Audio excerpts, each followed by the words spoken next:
દર્શક મિત્રો, મહામંથન મંતવ્ય ન્યૂઝમાં આપનું સ્વાગત છે। આમ આદમી પાર્ટીના છોટાઉદેપુર જિલ્લા પ્રમુખ રાધિકા રાઠવા સામે પોલીસ ફરિયાદ થઈ છે।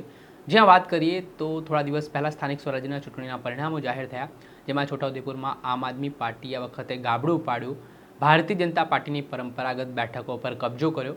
જિલ્લા પંચાયતમાં 13 જેટલી સીટો આમ આદમી પાર્ટીને મળી અને આના કારણે આમ આદમી પાર્ટીના છોટાઉદેપુરના જિલ્લા પ્રમુખ રાધિકા રાઠવા દ્વારા આરોપ કરવામાં આવ્યા કે પોલીસ દ્વારા તેમના ઉમેદવારોને ધાકધમકી આપવામાં આવી રહી છે, દબાણ કરવામાં આવી રહ્યું છે।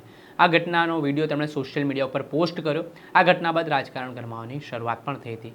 પહેલાં તો રાધિકા રાઠવાએ જે ગંભીર આક્ષેપો પોલીસ સામે કર્યા તે વિડીયો જુઓ।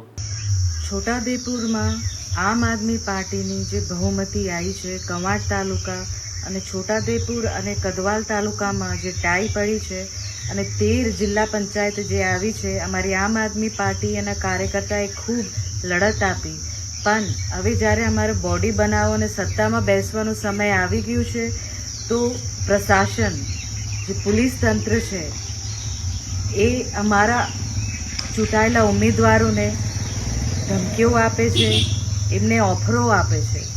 તો હું આટલું જાણવા માંગુ છું કે આ જે પોલીસ પ્રશાસન છે એમના નામો પણ મને ખબર છે, કોણ કોણ આવેલા અમારા ચૂંટાયેલા સભ્યો પાસે। આ પ્રશાસન આ વર્દી પહેરીને હું દલાલી કરવા માંગે છે કે એ લોકોની સેવા માટે અહીંયા છે? અગર એટલી દલાલી અને રાજકારણ રમવાનું શોખ હોય તો તમે વર્દી ઉતારીને જાતે ચૂંટણી લડો।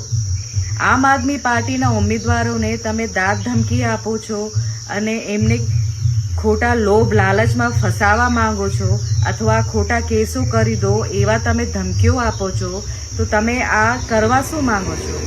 અને કોણ કોણ પ્રશાસનમાંથી અને ચૂંટાયેલા પ્રતિનિધિઓ પાસે આ પોલીસ ખાતામાંથી ગયા છે એ અમને નામો ખબર છે અને ટાઈમ આવશે અને અમે ખુલાસો આપીશું અને એમની વર્દી ઉતરે એવું અમે ચોક્કસથી ફરિયાદ કરવાના છે।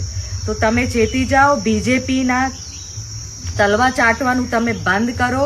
આમ આદમી પાર્ટીની સત્તા આવી છે, લોકો આ જન આદેશ છે અને તમે જન આદેશ વિરુદ્ધ કામ કરશો તો એના વિરુદ્ધ તમારા ઉપર પણ કાર્યવાહી થશે। તો હું એક નમ્ર વિનંતી કરું છું કે જે પણ આ ષડયંત્રમાં બીજેપીના જે દલાલો છે આવીને અમારા ઉમેદવારોને તોડવા માંગે છે કે એમને ધમકાવે છે, એ ચેતી જાય, ને તો એમનો વારો છે। ખૂબ ખૂબ ધન્યવાદ। આપણે સાંભળ્યા હતા આમ આદમી પાર્ટીના છોટાઉદેપુર જિલ્લાના પ્રમુખ રાધિકા રાઠવા। હાલ તેમના ગંભીર આક્ષેપો છે તે સામે આવી રહ્યા છે, જેમાં પોલીસની કામગીરી સામે તેમણે સવાલો ઉઠાવ્યા છે અને પોલીસ છે તે ભાજપને મદદ કરતી હોય તેવા આરોપો તેમણે વિડીયોમાં લગાવ્યા। આ ઘટના બાદ છોટાઉદેપુર પોલીસ એક્શનમાં આવી છે અને તેમના પર જે આરોપો લગાવવામાં આવ્યા છે તે આરોપોને તેમણે પાયાવિહોણા ગણાવ્યા છે। સાથે જ રાધિકા રાઠવાએ પોલીસની છબી ખડાઈ હોય તે પ્રકારની વાત કરી। હવે રાધિકા રાઠવા સામે પોલીસે ફરિયાદ નોંધી છે।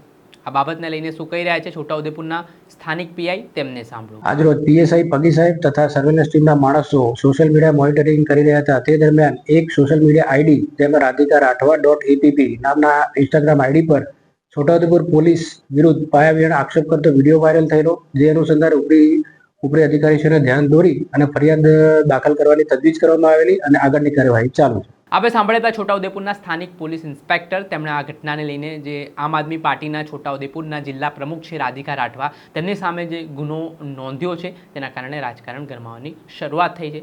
ત્યારે જોવાનું રહ્યું કે આગામી સમયમાં કઈ રીતની પરિસ્થિતિ નિર્માણ પામે છે। આરોપ પ્રત્યારોપના કારણે ગુજરાતનું રાજકારણ પણ જબરજસ્ત ગરમાયું છે, ત્યારે હજી શું નવા જૂની થાય છે। દર્શક મિત્ર, આવા જ વિડીયો જોવા માટે મહામંથન મંતવ્ય ન્યૂઝ જોતા રહો।